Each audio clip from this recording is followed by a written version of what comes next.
Bismillahirrahmanirrahim. Assalamualaikum warahmatullahi wabarakatuh. Kepala sekolah yang saya hormati, Bapak dan Ibu guru beserta tenaga pendidikan yang sama saya hormati. Pertama-tama marilah kita panjatkan puji dan syukur kepada Allah Subhanahu wa taala yang mana alhamdulillah pada siang hari ini kita semua dapat berkumpul di ruangan ini yang insya Allah ada dalam keadaan sehat walafiat. Salawat serta salam semoga tetap tercurah limpahkan kepada junjungan Allah Nabi Muhammad Sallallahu Alaihi Wasallam, kepada keluarganya, para sahabatnya, dan tak lupa kepada kita selaku umatnya. Semoga kita semua dapat syafaat dari amin ya rabbal alamin. Bapak, Ibu guru yang saya hormati, terima kasih atas kehadiran Bapak dan Ibu, atas undangan yang sudah saya sampaikan sebelumnya berkenaan dengan diseminasi yang akan dilaksanakan mengenai diseminasi coding dan kecerdasan artifisial yang kiranya sudah saya pelajari kurang lebih sekitar 5 bulan yang lalu. Nah, pada kesempatan ini saya insya Allah akan membahaskan atau menyampaikan kembali materi yang sudah saya pelajari pada pertemuan sebelumnya itu. Nah, namun sebelumnya saya ingin tanya dulu kabar Bapak dan Ibu, bagaimana Bapak dan Ibu sehat? Ya, semoga kita semua senantiasa diberikan kesehatan oleh Allah Subhanahu wa taala sehingga kita semua dapat melaksanakan kegiatan sehari-hari dalam keadaan sehat walafiat, utamanya mengenai tugas dan tanggung jawab kita selaku pendidik di SD Negeri 2 Sanepan ini. Nah, kembali kepada materi ya Bapak dan Ibu mengenai coding dan kecerdasan artifisial. Nah, mungkin beberapa di antaranya sudah mengenal atau mendengar kata coding atau kecerdasan artifisial. Sudah pernah mendengar Bapak dan Ibu? Sudah. Nah, sekarang kan sudah menjadi sebuah mata pelajaran yang terutamanya di sekolah dasar, dimulai dari sekolah dasar yaitu di kelas 5 dan di kelas 6. Nah, apa yang ada di benak kepala Bapak dan Ibu mengenai coding dan ini yang ada di sekolah dasar? Mungkin seperti apa? Juga coba masih remang-remang. Ya, belum ada gambaran mungkin Bu? Ya, mungkin kalaupun ada gambaran mengenai cara untuk membuat sebuah aplikasi, mungkin ya gambarannya seperti itu yang biasanya itu ditemukan di minimalnya di tingkat sekolah menengah kejuruan atau SMK. Nah, biasanya kan di sana sudah mulai pengenalan dengan coding tersebut. Bahkan untuk jenjang perkuliahan yaitu membuat aplikasi-aplikasi yang seperti yang kita gunakan, beberapa di antaranya aplikasi yang ada pada gawai kita atau pada handphone kita. Nah, namun untuk jenjang sekolah dasar tidak terlalu jauh ke sana ya Bapak Ibu. Di sekolah dasar hanya sekedar gambaran awal mengenai coding itu seperti apa. Nah, namun sebelum lebih jauh, saya akan menyampaikan terlebih dahulu mengenai kedudukan dan rasionalitas mata pelajaran KKA ini atau coding dan kecerdasan artifisial. Nah, landasan kebijakan yang mendasari adanya mata pelajaran baru ini untuk sekolah tingkat dasar sampai dengan menengah atas kelas 12 yaitu mata pelajaran KKA ini sejalan dengan Undang-Undang Nomor 59 Tahun 2024 tentang RPJMPM yang Rencana Pembangunan Jangka Panjang Nasional yang memfokuskan pada pengembangan SDM unggul dan kompetitif di bidang digital. Yang tidak dipungkiri bahwa saat ini segala bentuk hal sudah dalam bentuk digital ya Bapak Ibu menjadi lebih mudah, namun dalam kemudahan itu perlu kiranya diajarkan sejak belia yang dimulai dari dasar. Nah, maka diadakanlah mata pelajaran coding ini.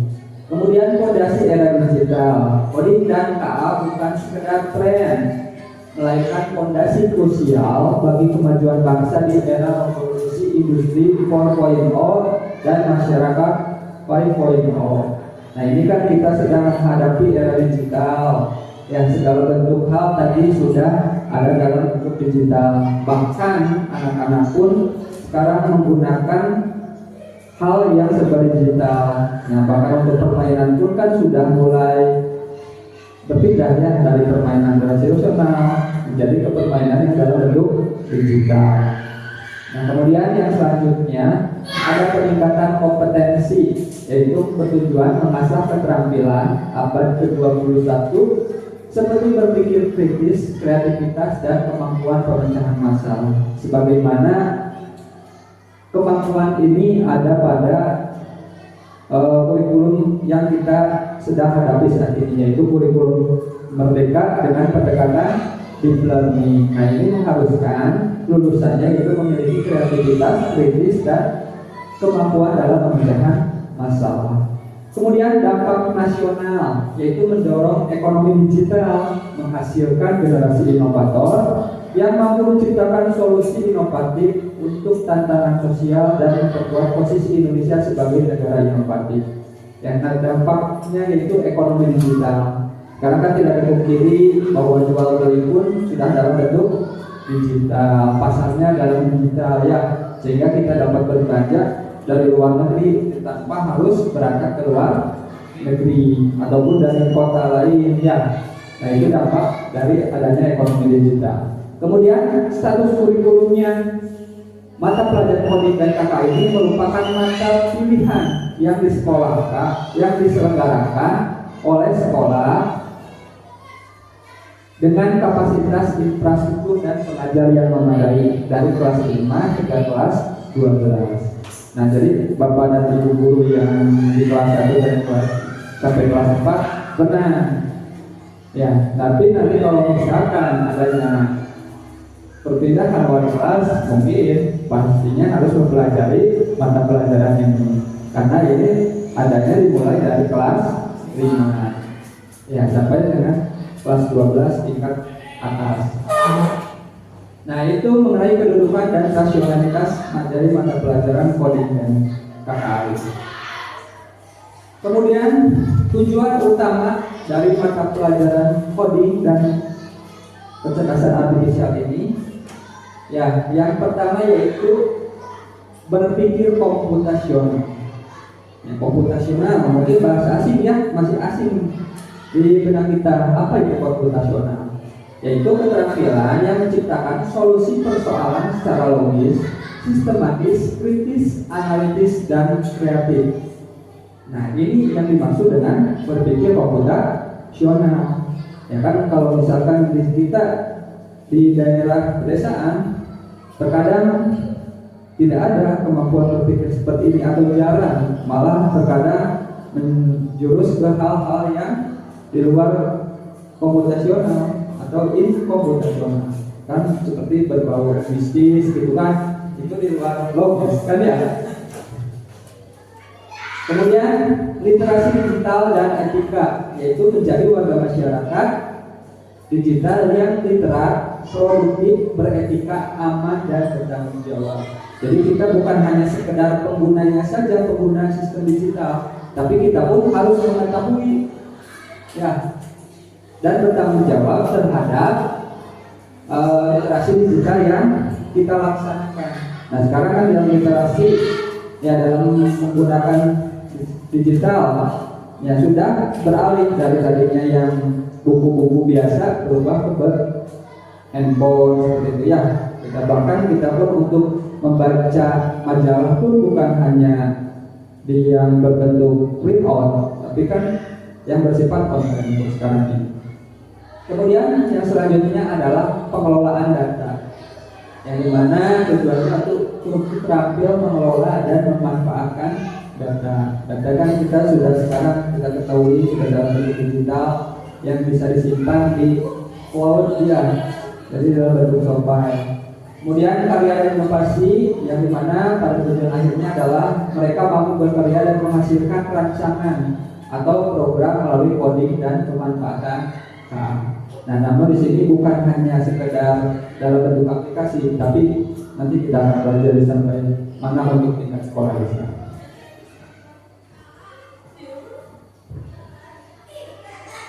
Nah, yang selanjutnya Bapak dan Ibu guru mengenai karakteristik dari pembelajaran coding dan kecerdasan artifisial ini.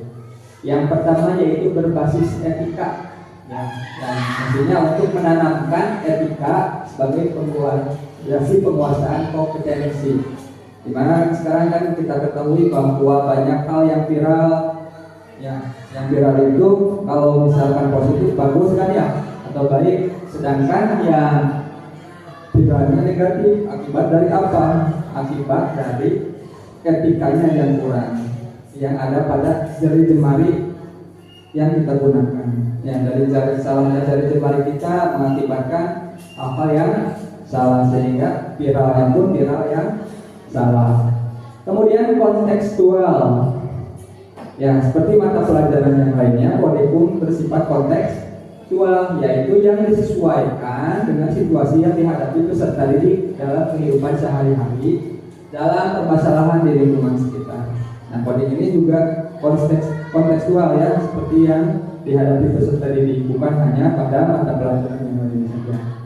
Kemudian yang ketiga yaitu metodenya fleksibel, artinya bisa digunakan dalam berbagai metode yang disarankan secara internet based atau menggunakan jaringan internet, kemudian plug itu dengan menggunakan komputer, ya, dan unplug tanpa komputer atau melalui aktivitas permainan. Nah, banyak dari kita juga menggunakan aktivitas permainan. Nah, aktivitas permainan tersebut ketika peserta didik kita suruh atau kita instruksikan untuk apa, nah itu adalah salah satu contoh bentuk coding, tapi dalam bentuk unplug, adanya aturan-aturan tersebut. Kemudian yang terakhir yaitu berfokus pada manusia. Nah, tujuannya yaitu menggunakan pendekatan human center, di mana manusia adalah fokus utama dalam pembelajaran dan pemanfaatan KA ini. Jadi bukan berfokus kepada pemrogramannya, tapi fokusnya adalah kepada manusianya itu sendiri. Nah, itu adalah karakteristik dari pembelajaran KKA ini. Kemudian, nah ini elemen utama dalam mata pelajaran KKA. Ya, seperti elemen-elemen lainnya. Bisa terlihat Bapak, Ibu? Cukup? Jelas? Kurang mungkin kata pesannya. Ya, elemen yang pertama yaitu berpikir komputasional. Ya, pada elemen ini hasilnya yang diharapkan yaitu keterampilan problem solving. Nah, apa problem solving itu Bapak Ibu? Kemampuan memecahkan masalah. Ya, yang logis, kritis dan kreatif melalui pemodelan dan simulasi untuk menghasilkan solusi efektif. Kemudian elemen yang kedua adalah literasi digital. Kecakapan bermedia digital fokus pada produksi, diseminasi konten, serta memahami etika dan keamanan digital. Ya, banyak diantaranya tadi bahwa dalam menggunakan digital kurang beretikanya. Jadi di sini dari mungkin ketika peserta didik kan sudah mulai menggunakan media digital, ya, tapi mereka tanpa sadari tidak tahu bagaimana etika dalam menggunakan media digital. Nah, jadi perlu adanya literasi digital supaya mereka tidak terlalu jauh terjerumus kepada hal-hal yang tidak seharusnya mereka lakukan. Kemudian literasi dan etika KA yaitu mengetahui konsep dasar KA, cara kerjanya, manfaat dan dampak serta sikap klinis dari etika pemanfaatan KA ini. Kemudian yang keempat adalah pemanfaatan dan pengembangan KA, yaitu digunakan untuk memanfaatkan, menyelesaikan masalah dan efisiensi serta menciptakan dan memperbaiki sistem dari KA. Yang kelima adanya algoritma pemrograman, yaitu mengembangkan solusi dengan menulis teks algoritmik terstruktur menjadi kumpulan instruksi berdasarkan paradigma pemrograman. Nah, algoritma ini bukan dalam bentuk perumusan menggunakan ilmu matematika, ya, tapi untuk tahap sekolah dasar dalam bentuk aturan-aturan. Kemudian analisis data, yaitu menstrukturkan, menginput, memproses, dan menyajikan data, atau disebutnya IPO. Adanya input, proses, dan output. Adanya masukan, pemrosesan, dan pengeluaran. Nah, sekarang yang pertama yaitu mengenai berpikir komputasional atau BK singkatnya, yaitu tadi kemampuan berpikir untuk menyelesaikan permasalahan dalam persoalan sehari-hari dengan menggunakan teknik komputer. Padahal komputer pun bekerja seperti halnya manusia, namun kita menyelesaikan ini kembali dalam bentuk ilmu komputer. Nah, inti dari BK ini adalah yaitu menyusun solusi masalah secara logis, secara kritis, sistematis, kreatif, sehingga solusi tersebut dapat diproses oleh manusia maupun komputer. Nah, seperti kita ketahui bahwa ketika kita menghadapi sebuah permasalahan, kan banyak sekali ya alternatif untuk memecahkan masalah-masalah tersebut. Namun kita saling kembali mana masalah tersebut, mana dari solusi tersebut yang kiranya lebih gampang dan dapat menghasilkan atau dapat menyelesaikan permasalahan tersebut. Ya. Kemudian kritis dari hasil pemikiran kritis. Jadi bukan hanya sekedar satu pemikiran, tapi melalui banyak pemikiran. Kemudian disusun secara sistematis, dibuat dari yang mudah sampai ke yang sulit, dan disajikan secara kreatif, yang dari yang paling mudah.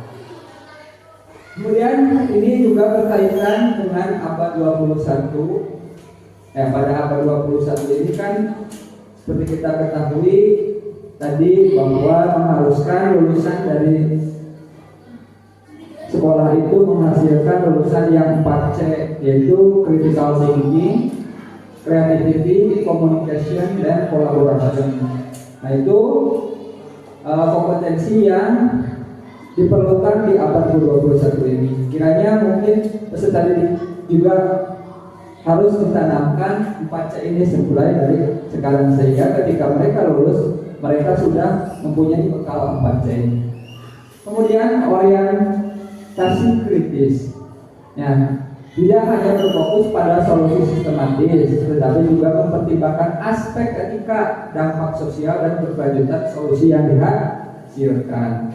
Nah, aspek etika kita ketahui mana yang salah dan mana yang benar. Kemudian dampak sosialnya apa? Contohnya saja ketika kita mengunggah sebuah foto. Nah, ketika kita mungkin ada pertimbangannya, apakah dampaknya akan seperti apa dari foto tersebut. Ketika kita unggah, reaksi di masyarakat, reaksi di sosialnya akan seperti apa, gitu ya. Ada yang mungkin ada yang pro ataupun kontra, gitu. Dan keberlanjutan dari solusi yang dihasilkan. Nah, kelanjutannya akan seperti apa? Apakah berlanjut atau hanya sebatas sampai situ saja? Nah, itu mengenai berpikir komputasional. Kemudian ini adalah prinsip dari berpikir komputasional. Sebelumnya ini sudah saya sampaikan ya Bapak Ibu, ada 4 prinsip dalam berpikir komputasional, yaitu yang pertama dekomposisi, pengenalan pola, abstraksi, dan berpikir algoritmi. Ya, dekomposisi itu yaitu memecahkan masalah kompleks menjadi bagian yang lebih kecil, sederhana, dan mudah dikelola. Contohnya itu memecah perencanaan pesta ulang tahun menjadi subtugas. Ya, diantaranya seperti memilih tempat ketika akan diadakannya ulang tahun, kemudian siapa saja yang diundang, dan menyiapkan makanan. Nah, itu memecahkan masalahnya yaitu tentang ulang tahun. Kemudian didekomposisi apa saja yang didekomposisinya tadi, adanya tempat, siapa saja yang diundang, kemudian makan apa saja yang akan dihasilkan. Nah, itu memecah masalah besar menjadi bagian-bagian sederhana. Kemudian yang kedua adalah pengenalan pola, yaitu mengidentifikasi kesamaan atau pola dalam berbagai permasalahan sehingga solusi dapat diterapkan kembali. Ya, contohnya yaitu menebak urutan angka atau bentuk selanjutnya dari sebuah deret. Nah, biasanya kan deret ketika kita ketahui dimulai dari angka 4, selanjutnya 6, 8. Nah, kan kita ketahui itu adanya apa?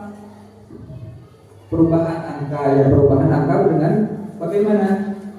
Ya, misalkan kita dari 4 ke 6 berarti ditambahkan ya. Ditambah 2. Kemudian dari 6 ke 8 berarti tambah 2, dan selanjutnya berarti menggunakan deret 2 seperti itu. Nah, itu adalah pengenalan pola. Jadi kita bisa mengenal polanya seperti apa yang digunakan. Kemudian misalkan dari gambar apel menjadi buah pisang, kemudian selanjutnya apel berarti selanjutnya buah pisang. Nah, seperti itu pengenalan polanya itu. Seperti halnya matematika yang ada pada di kelas 5 dan kelas 6. Ketika kita ketahui saat ANMK ya, ketika kita mengajari peserta didik kita. Kemudian yang ketiga adanya abstraksi, yaitu mencari informasi yang tidak relevan atau tidak penting dan hanya mengambil bagian yang esensial, bagian terpentingnya dalam untuk menyelesaikan sebuah masalah. Nah, contohnya adalah menebak nama tempat atau benda yang ada di situ singkat penting seperti Google Maps dan mencari detail tidak perlu. Nah, misalkan ketika kita akan berangkat ke Cikijing, tujuan utama, fokus kita utamanya yaitu ke daerah Cikijing. Tapi kita kan ke sana melewati beberapa daerah ya. Ada yang misalkan ke daerah Cingabul, ya, Ciranjing. Nah, namun itu kan bukan yang hal pentingnya. Tujuan utama kita ke Cikijing berarti yang itu dilewat saja karena bukan hal penting. Jadi Bapak dan Ibu tidak perlu singgah di sana. Dan tujuan kita hanya ke Cikijing. Seperti itu. Itu disebut sebagai abstraksi. Kemudian yang keempat yaitu berpikir algoritmik, yaitu menyusun langkah-langkah instruksi atau prosedur yang sistematis dan logis untuk menyelesaikan tugas tertentu. Ya, contohnya yaitu menyusun ulang langkah-langkah membuat roti lapis atau origami yang terancang menjadi urutan yang benar. Contohnya ada pada mata pelajaran bahasa Indonesia ataupun bahasa Inggris, yaitu disebut sebagai kalimat rancu ya, yang penyusunannya tidak tepat. Tapi kan ketika kita ketahui harus disusun sebagai kalimat yang tepat sesuai dengan urutannya. Nah, ketika kita misalkan wudhu harus bagaimana pelaksananya? Berurutan atau tertib? Apakah boleh ketika kita sudah mencuci kedua telapak tangan langsung kepada kaki? Iya. Nah, begitupun pada kemampuan berpikir komputasional ini berarti berurutan sebagaimana urutannya harus tertib. Nah, itu adalah prinsip dari berpikir komputasional. Ya, ada 4. Nah, ini adalah metode belajar coding yang akan kita kemungkinan nanti akan kita laksanakan. Walaupun ini kita akan pelajari, tapi sebetulnya Bapak dan Ibu sudah pernah melaksanakan beberapa di antaranya dari pembelajaran coding ini. Yang pertama yaitu menggunakan perangkat digital, yaitu dengan menggunakan perangkat keras seperti komputer, tablet atau aplikasi coding. Contohnya ada Scratch, Blockly atau Kodok ORG. Nah, ini mungkin belum pernah ya kita laksanakan. Tapi kalau kita menggunakan komputer saja tanpa aplikasi ini, ya mungkin pernah ya.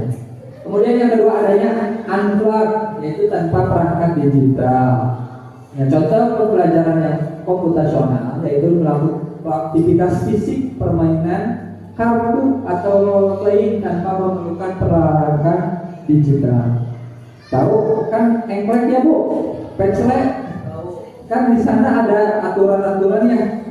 Seperti itu, ketika kita akan melewati Mi 1 katanya harus lanjut ke Mi 2. Nah, itu adalah perangkat aturan yang ada pada permainan engklek atau permainan kucing-kucingan. Ketika belum kena oleh kucing berarti dia belum jadi kucing, tapi kalau sudah kena oleh kucing berarti dia jadi kucing.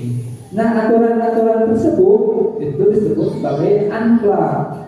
Ya, melalui sebuah pertandingan. Nah, ketika ibu mengajar, mungkin tanpa disadari, oh betul apa yang sudah saya terapkan dalam pembelajaran, yaitu menggunakan teknik unplug. Bahkan ketika murid diberikan perintah, nah itu kita sudah menerapkan sistem pembelajaran unplug. Ya, ketika murid mungkin tidak diam di kelasnya, tapi bapak dan ibu suruh diam duduk di kelasnya. Nah, secara tidak langsung bapak dan ibu sudah menggunakan sistem pembelajaran unplug. Kemudian manfaatnya, yaitu metode unplug sangat penting untuk menyiasati keterbatasan akses teknologi di sekitar kita. Ya, kalau misalkan ya alhamdulillahnya di sekolah kita mungkin sudah ada perangkat digital yang bisa membantu dalam penggunaan metode pembelajaran secara digital. Dan tinggal kita bagaimana bisa memaksimalkan perangkat digital tersebut dalam kegiatan pembelajaran sehari-hari. Di mana kan kita ketahui bahwa kita itu sedang berada di zaman digital, yaitu di zaman peserta didik kita. Kalau kita ketahui kita itu termasuk kategori manusia zaman apa, Bu? Kan kalau generasinya kita termasuk generasi apa? Generasi kolonial. Nah, milenial ya. Kelahiran sampai dengan tahun 94. Nah, itu kan termasuk milenial. Sedangkan dari 95 ke atas, nah itu termasuk generasi Gen Z. Nah, kemudian 2011-an, nah berarti itu termasuk generasi Alpha. Nah, kita ketahui bahwa pada generasi Alpha segala sesuatunya itu sudah menggunakan serba digital. Nah, kita sebagai guru pastinya ya kan kita yang menyampaikan informasi atau mentransfer ilmu kepada murid kita ya. Nah, perlu kiranya kita sebagai guru selangkah lebih maju dibandingkan dengan peserta didik kita, karena peserta didik yang akan mendapatkan ilmu oleh kita. Jadi mungkin kalau misalkan kita belum tahu, ya 5 menit sebelum menyampaikan berarti kita seharusnya harus sudah lebih tahu ya, supaya kan nama baik kita di hadapan murid kan ya, menjaga nama kredibilitas kita sebagai seorang guru. Kemudian contoh unplug, yaitu mengubah blok kode menjadi kartu instruksi yang disusun oleh siswa role playing untuk simulasi masukan proses suara. Ya, seperti kartu instruksi. Pernah bermain monopoli, Bapak Ibu, atau ular tangga? Nah kan ular tangga ketika keluar angka 6 berarti kita harus melangkah berapa langkah? 2 langkah. Nah, kan ya ketika keluar di dadunya angka 3 berarti harus melangkah berapa? 3. Nah, itu adalah contoh unplug ya. Nah, itu adalah metode pembelajaran dari KKA ini. Itu ada 2, yaitu dengan menggunakan metode plug dan unplug. Nah, selanjutnya kita beralih ke konsep kecerdasan artifisial atau KA, atau yang kita ketahui bahasa kita kenalnya sebagai apa, Bapak Ibu? Kecerdasan artifisial kan kecerdasan buatan ya, atau aplikasinya yang sering kita gunakan itu apa? AI, bukan AI. Ya, namun apakah biasanya kita menggunakan AI itu untuk apa? Mungkin Bu Ida menggunakan AI biasanya untuk apa? TikTokan adanya. Selain daripada TikTokan, mengubah foto, latar belakang foto adanya. Nah, itu adalah contoh dari penggunaan AI. Berarti secara tidak langsung bagaimana? Mempermudah ya, mempermudah suatu pekerjaan kita. Jika kalau misalkan dulu ketika kita akan memerlukan hiburan kan bermain sebelum adanya AI tersebut. Ketika akan merubah latar belakang foto, kita pergi ke tukang foto, harus keluar modal. Nah, cuman sekarang kan dengan adanya AI ini paling tinggal mengeluarkan kuota saja. Nah, definisi dari AI ini yaitu adalah ilmu dan rekayasa dalam menciptakan mesin cerdas, terutama program komputer cerdas yang pertama kali digunakan pada tahun 1956. Nah, itu definisi awalnya ketika pada tahun 1956. Kemudian merujuk pada definisi praktisnya, yaitu sistem yang memungkinkan komputer belajar dari data, mengenal pola, dan membuat prediksi atau keputusan secara mandiri. Nah, berdasarkan data, kan AI itu bekerja dari data yang kita masukkan ya. Kemudian ini sederhananya adalah teknologi yang membantu komputer belajar dari pengalaman dan melakukan tugas tanpa selalu diperintah oleh manusia secara langsung. Nah, ini adalah pengertian dari KA. Sedangkan karakteristiknya yaitu belajar dari data atau machine learning. Ya, belajar dari data yang diberikan, semakin banyak data maka semakin baik kemampuannya. Mungkin beberapa antara dari Bapak dan Ibu ketika kita akan memberikan soal latihan kepada murid dari buku, nah kemudian kita ingin memberikan soal tersebut, namun kita pun belum tahu jawaban dari soal tersebut. Nah, biasanya kita juga kan menggunakan AI ya. AI yang digunakan yaitu Google mungkin ya. Kan itu termasuk AI juga ya. Machine learning. Ya, machine learning itu kan ketika kita menyimpan data-data, disimpan di machine learning, diunggah. Nah, di sana kan banyak data yang masuk ya. Kemudian mungkin dari unggahan data yang diunggah oleh Bu Ija, kemudian Pak Roy, Bu Elis, Bu Ida. Nah, itu kan akan dikumpulkan. Kemudian ketika kita mencari data tersebut, nah nanti akan muncul perbandingan data-data dari yang guru-guru yang lainnya. Nah, mana yang betul? Nah, kemudian akan disaring. Nah, besar kemungkinan juga akan terjadi bias atau perbedaan data karena data yang dimasukkan itu beragam, tidak hanya satu data saja. Kemudian KA mampu beradaptasi dan meningkatkan performa, yaitu menyesuaikan diri dari berdasarkan pengalaman dan memperbaiki diri dari kesalahan yang pernah dilakukan. Nah, ini kan diberikan pengalaman, contohnya ketika banyaknya data yang dimasukkan, berarti itu pengalaman yang KA terima, kemudian memperbaiki dari kesalahan yang pernah dilakukan. Pernah dari Ibu menggunakan Google Maps kemudian disesatkan dari Google Maps tersebut, ketika kita akan ke Cikini malah berangkat ke Cikoneng gitu. Nah, itu akibat adanya kesalahan dari KA ini, akibat setelah data yang diberikan. Ya, salah disebut. Namun kan dia akan terus memperbaiki diri seiring jalannya waktu ketika banyaknya masukan yang diberikan. Kemudian KA bekerja berdasarkan algoritma dan model prediktif atau memberikan model prediksi, yaitu menggunakan aturan dan langkah-langkah matematis untuk memprediksi sesuatu berdasarkan pola data yang telah dipelajari. Nah, contoh dari model prediksi KA yang biasa memprediksi, Bapak dan Ibu mungkin tahu yang bisa memprediksi. Misalkan hari ini cuaca cerah, nanti sore akan turun hujan. Nah, itu contoh dari prediksi kan ya, dengan adanya ciri-ciri. Nah, itu kan bisa jadi prediksi. Nah, itu ada juga pada AI, contohnya yaitu AI prediksi cuaca. Kan ada yang di handphonenya ada. Nah, itu contoh dari aplikasi yang prediksi. Kemudian KA yang mampu mengenali pola dan membuat keputusan otomatis. KA menemukan pola yang tidak terlihat oleh manusia dan membantu mengambil keputusan secara otomatis. Contohnya yang bisa membantu pengambilan keputusan.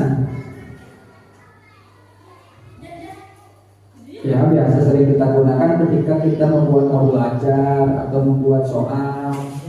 Nah, ada di Gemini. Nah, contoh lain yang paling gampang mungkin ada di Meta, ya. Nah, itu kan mengambil keputusan secara langsung yang memberikan gambaran tentang keputusan akhir.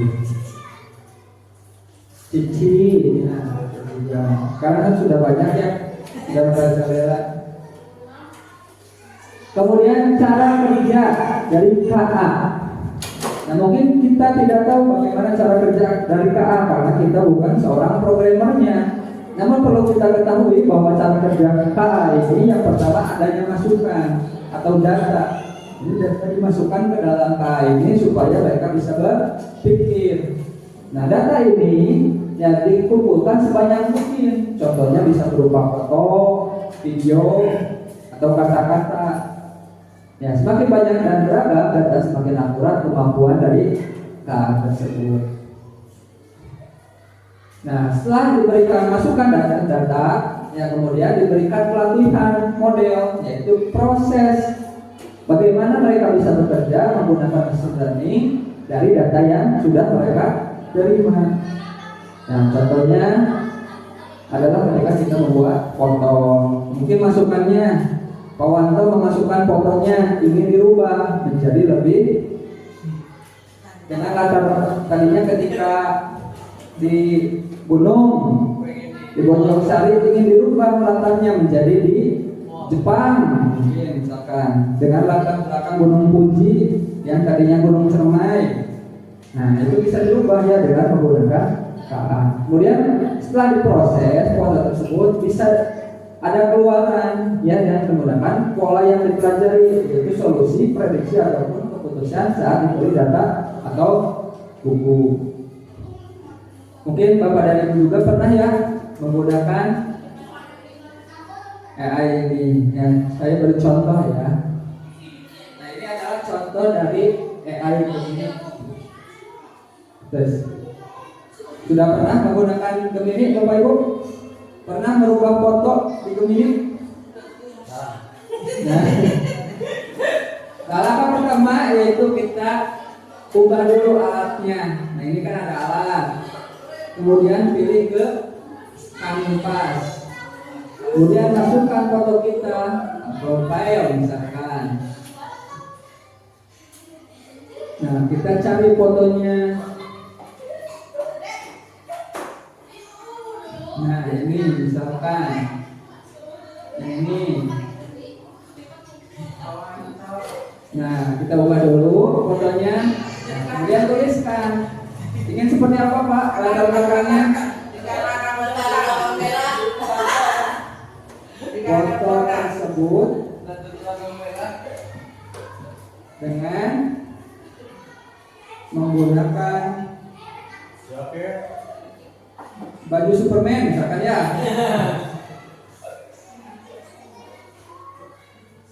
Nah, sekarang kita coba. Nah, foto ini sedang diproses ya. Ini kan masukannya adalah foto ya. Nah, kemudian ini sedang diproses. Dia memilih bagaimana baju Superman yang kemungkinan bisa digunakan dalam foto ini. Nah, kan cuma ada jadi sablonannya saja. Yo, oh iya berarti kurang ya instruksinya. Oh, jadi kalau bapak tersebut menggunakan baju Superman yang ada sayapnya dengan latar belakang awan. Oh ya, sedang terbang ya. Bang di langit dengan latar belakang awan. Ini orang yang berbeda dan kata Gemini masuk nggak? ya, di Google lah. Di Google. Di Google. Google klik Gemini. Nah, dia sedang proses bagaimana kita lihat hasil dari pemrosesan tersebut atau output yang dihasilkan.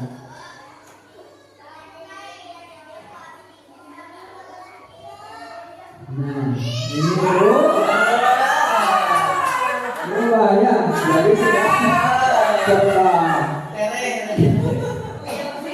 ini contoh yang menggunakan AI.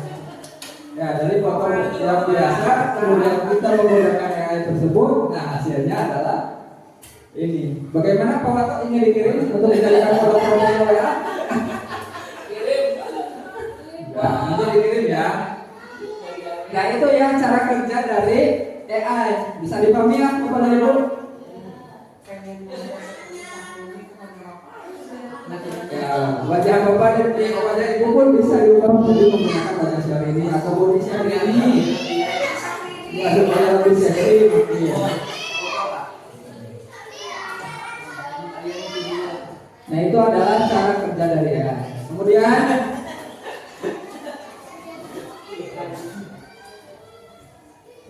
aplikasi dan pemanfaatan KA dalam kehidupan sehari-hari yaitu asisten virtual. Ya, kita pun mungkin pernah menggunakan handphone ketika kita tidak ingin mengetik, tapi kita menggunakan suara yang voice note seperti itu. Itu adalah asisten virtual. Atau kemungkinan di rumahnya yang menggunakan asisten virtual, misalkan ketika rumah tersebut rumah pintar kan bisa ya, tolong matikan lampu. Nah dia akan mematikan lampu. Tapi kan di kita masih jarang ya, masih bersifat mekanis, perlu adanya bantuan. Paling biasanya yaitu menggunakan handphone. Kemudian rekomendasi konten. Nah ketika Bapak dan Ibu menonton film di YouTube atau memutar video di YouTube, video yang disukai Pak Roy, misalkan video tentang apa saat ini? Doraemon. Nah maka yang akan direkomendasikan adalah Doraemon ataupun anime kartun lainnya, karena itu sesuai algoritmanya. Ya algoritmanya tentang anime. Kemudian penerjemah bahasa beberapa diantaranya ketika kita lupa mungkin dengan bahasa Inggris yang kita ajarkan, nah maka dengan bantuan dari AI maka kita menggunakan penerjemah bahasa. Contoh penerjemah bahasa yang digunakan biasanya apa? Google Translate, yaitu untuk menerjemahkan bahasa dari bahasa Inggris ataupun bahasa lainnya ke bahasa Indonesia ataupun sebaliknya. Kemudian yang keempat ada aplikasi di bidang keamanan. Ya, pada handphone kita ada pengenalan wajah atau face recognition dan deteksi penipuan atau fraud detection. Nah ini biasanya digunakan di perbankan ya. Tapi yang biasa kita gunakan adalah pengenalan wajah. Ketika kita akan membuka handphone kan bisa menggunakan wajah kita begitu atau fingerprint. Nah itu. Nah dari aplikasi AI ini dapat mempermudah untuk efisiensi waktu dan tugas. Nah, bahwa KA dapat mengambil alih tugas yang berulang atau repetitif sehingga manusia dapat berfokus pada tugas yang membutuhkan kreativitas dan pemikiran tingkat tinggi. Nah kita biasanya kan ini melakukan hal-hal yang berulang, misalkan ketika membuat modul ajar akan itu berulang, cuma yang bedanya itu hanya pada materinya ya ataupun luarannya. Nah kemudian kita pun dari AI ini bisa menemukan informasi sebagai gambaran, namun bukan sebagai tolak ukur untuk digunakan secara terus-menerus, tapi gunakan sebagai gambaran supaya kita tidak terlena akan kemudahan ini terus-menerus ya, supaya kita masih tetap bisa produktif sehingga kita tidak terlalu harus berfokus pada AI ini. Nah dampak dan resiko dari penggunaan AI yang terus-menerus. Dan dampaknya yang pertama adanya masalah bias atau ketidakadilan. Nah, jika keadilan dengan data yang tidak seimbang atau tidak adil, maka dapat menciptakan keputusan yang bias atau tidak adil terhadap kelompok tertentu. Nah, akan adanya ketidakadilan pada masing-masing kelompok karena adanya bias dari beragamnya data yang diberikan. Kemudian yang kedua adanya isu privasi data. Ya, penggunaan KA seringkali melibatkan pengumpulan data pribadi yang besar, harus ada kesadaran tentang cara data yang digunakan dan dilindungi. Nah, jadi ketika adanya diminta data, kita harus waspada, takutnya data kita disalahgunakan. Ya, karena kita kan biasanya kalau kurangnya literasi digital yang tidak menutup kemungkinan data yang kita sudah upload, nah itu disalahgunakan. Ya sehingga dapat menciptakan beberapa akibat. Contohnya adalah digunakan sebagai pada aplikasi pinjol seperti ini ya, sehingga kita diteror, dikagis, ataupun juga itu. Kemudian hoax atau disinformasi. Nah, kali ini memudahkan pembuat konten palsu berupa teks atau gambar yang diyakinkan sehingga meningkatkan risiko penyebaran hoax. Nah, misalkan contoh dari foto tadi yang diunggah, kan dari foto yang sederhana diunggah menjadi foto Superman. Apakah memang benar bahwa itu seorang Superman? Nah, kan itu adalah hoax. Tapi akibat dari adanya AI ini bisa membuat atau bisa menjadi hal yang fatal ketika disalahgunakan. Ya, kemudian adanya ketergantungan berlebihan. Siswa dapat menjadi terlalu bergantung pada keahlian untuk memecahkan masalah besar sehingga menghambat pengembangan keterampilan berpikir komputasional mereka sendiri. Yang tidak dipungkiri ketika peserta didik kita diberikan tugas, nah tugas tersebut bukan dikerjakan melalui hasil berpikir atau hasil pengalaman yang mereka pelajari di sekolah tadi. Ya, tapi ketika kita lihat bahwa hasilnya itu berbeda dari hasil pembelajaran yang sudah kita berikan. Ya, contohnya saja dengan bahasa yang ada. Ketika ibu memberikan mereka PR, nah kemudian jawaban dari PR itu kan kita tahu bahwa itu bukan jawaban dari menggunakan bahasa mereka ya, tapi bahasa Google, begitu kan? Nah itu adalah ketergantungan yang berlebihan. Jadi seharusnya ketika mereka mencari jawaban, ya diubah kembali bahasanya dalam bahasa mereka sehingga mereka dapat memahami materi tersebut ketika diubah dalam bahasa mereka. Nah itu adalah dampak dan resiko dari penggunaan bahasa. Nah etika dan penggunaannya, yang pertama yaitu adanya literasi digital, itu mengajarkan siswa untuk bersikap kritis terhadap informasi yang dihasilkan dan tidak terlalu mentah-mentah. Yang kedua adanya dari mereka untuk banyak informasi yang diterima supaya mereka tidak terlena atau hanya mendapatkan hoax saja. Karena kalau misalkan dari satu informasi besar kemungkinan itu hoax ya, kalau tidak ada dari informasi yang lainnya.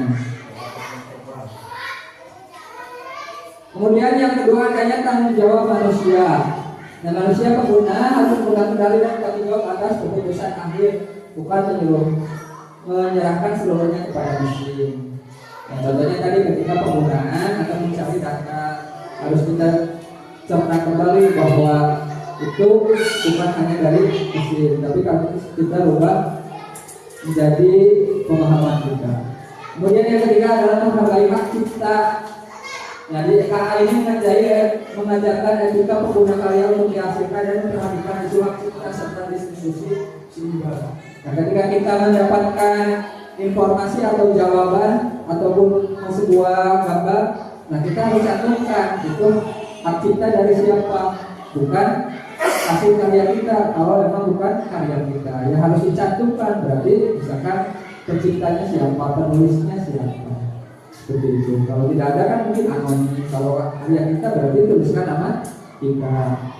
Kemudian yang keempat adalah pengawasan. Ya, penggunaan teknologi pada anak usia SD wajib diyakini dan diawasi oleh guru atau orang tua untuk memastikan lingkungan belajar yang aman dan etis. Ya, penggunaan teknologi untuk di SD perlu kiranya kita dampingi supaya anak didik kita tidak terjerumus ke hal-hal yang salah, supaya tidak terjadi hal-hal yang merugikan bagi mereka bahkan bagi lembaga kita. Nah, maka dari itu kita selaku guru dan selaku orang tua perlu mendampingi mereka dalam penggunaan KA, sehingga perlu kita menyampaikan dampak-dampak dari penggunaan KA ini baik yang bersifat positif maupun negatifnya. Nah, itu adalah dampak dari penggunaan KA. Nah ini mungkin yang saya tunggu dan Bapak Ibu juga tunggu. Ya, mungkin beberapa dari Bapak dan Ibu, apakah ada pertanyaan? Jadi mungkin nanti kita akan praktik ya tentang penggunaan dari ini atau yang lainnya. Siap. Yang sudah saya pelajari dan insya Allah saya akan ulangi kembali ke Bapak dan Ibu. Siap. Jika tidak ada pertanyaan, saya ucapkan terima kasih atas perhatian Bapak dan Ibu sekalian. Kiranya itu yang bisa saya sampaikan. Kurang lebihnya mohon maaf. Saya tutup dengan doa yang hidayah. Wassalamualaikum warahmatullahi wabarakatuh.